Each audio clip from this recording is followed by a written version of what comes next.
The Proton X50 rewrote the history books by being the first model to be launched after the Proton and Geely partnership. It is also our national car maker's first SUV. As attractive the X70 is, Malaysians are even more excited for their next compact SUV, which people are calling the Proton X50.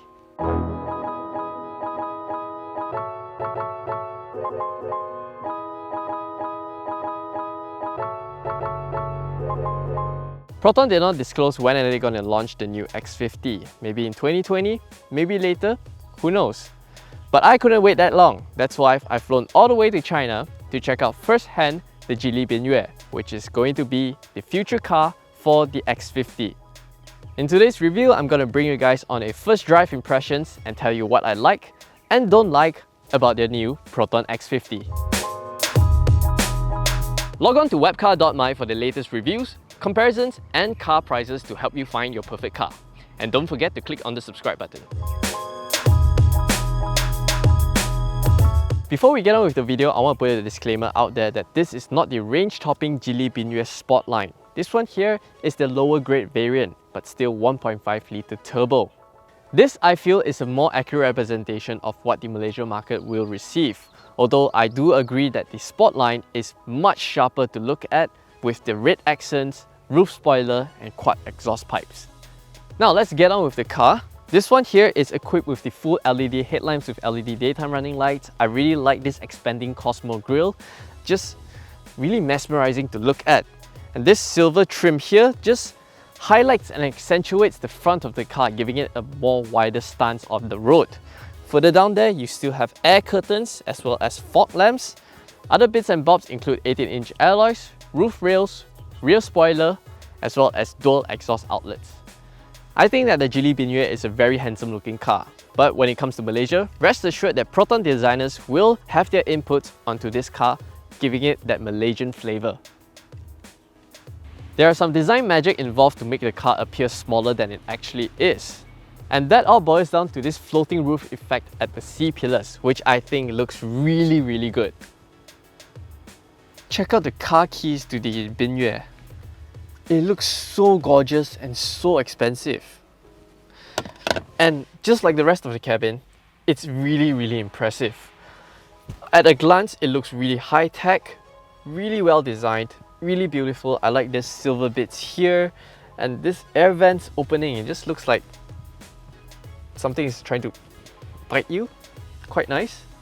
Again, this is not the highest spec Binyue, so you don't get the full LCD instrument cluster nor two-tone upholstery, but that's completely fine because this analog instrument cluster looks really good and expensive. I really like this.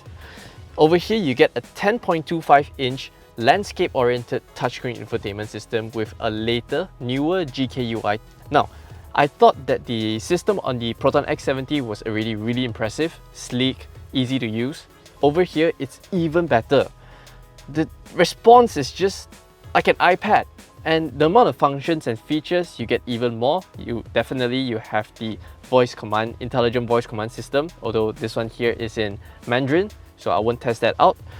Elsewhere, the cabin's fit and finish just looks really expensive. You get a grab handle, nice silver trim all around.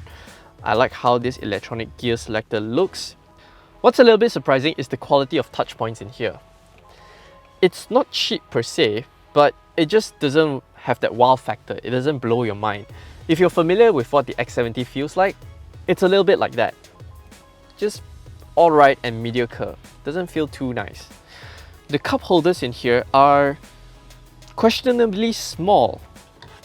I'm not sure if I can even fit a bottle onto the side door bin, and here, maybe a small little Starbucks cup. And oh yeah, this center storage armrest here, it's basically useless. So I do have one question for Geely. You spend so much resources to have the entire cabin lit up by LED lighting, a nice panoramic sunroof, even soft damped grab handles. But you couldn't spend a bit of time to do that. I mean, come on, what's this? Your grab handles are soft damped, man. Despite its sporty silhouette, the rear bench of the Binyue is surprisingly welcoming. You have generous amount of knee room, leg room, and headroom is pretty decent too, although it's not Honda HR-V spacious, but still good enough for many. The seating sculpture and this adjustable headrest offers a really supportive sitting position, so I can get really comfortable for long distance journeys and without feeling tiresome. Other amenities include an LED reading light, USB charging port, and a center armrest with 2 cup holders, although they are a little bit shallow. But come on Geely, in today's day and age, the lack of rear air vents is just unacceptable. The tailgate of the Binyue is surprisingly heavy. There's quite a lot of resistance and not very well assisted. On paper, the boot offers 330 litres of space, but that only tells you half the story because it has quite a low load lip and a flat boot floor, so loading items in and out is quite easy. If you need more space, you can always fold the rear seats down. The best part here is that the boot is illuminated by LED lighting.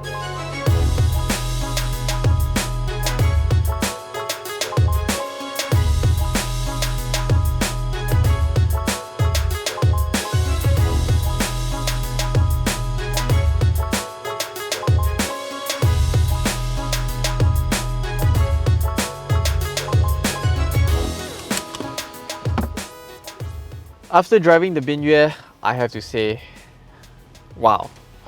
Let's start with the engine. The Binyue uses a 1.5 litre turbocharged 3-cylinder TGDi petrol engine, pushing out 177 PS and 255 Nm of torque. The engine is linked to a 7-speed dual-clutch automatic transmission. Power delivery is strong throughout the ref range, and it doesn't feel like a 3-cylinder at all. You only feel the rattle of a 3-cylinder when you're in traffic, which kind of surprising. It has lots of power, but refinement is not as up to par as some of the better 3-cylinder engines out there, for example the BMW. Another thing I've noticed about the dual clutch automatic transmission is that in traffic, once you release the brakes, the car doesn't move forward. It requires a little bit of throttle input to get the car moving. Now this is kind of odd for an automatic transmission, but that's how the car is set up to be. Not very comfortable for when driving in traffic. As much performance as the 1.5 turbocharged engine offers, it's really not that refined. You hear a lot of rattle even at startup, but once you close the doors, everything becomes quiet. Even at highway speeds, at idle, you don't hear the engine rattle or outside wind noise. It's really impressive. Next up, the chassis. The Binyue rides on the BMA platform, short for B-segment modular architecture. Body rigidity in here is really superb, and body roll is kept at a minimal when you're taking corners. Road manners is also quite decent because of the platform. Although, one thing really curious is the steering is overly light and there's not much feel to it, which dampens the driving engagement and feel of the Binyue. Suspension is also something that took me by surprise. Is this China spec Binyue.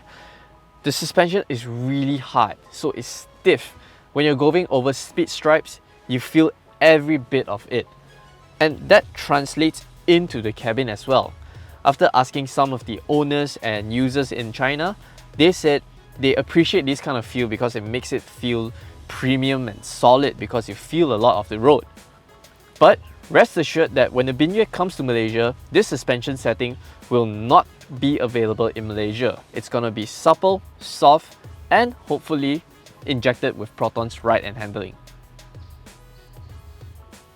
So what's my final verdict after a first drive in the Geely Binyue / Proton X50? In a nutshell, quite impressive.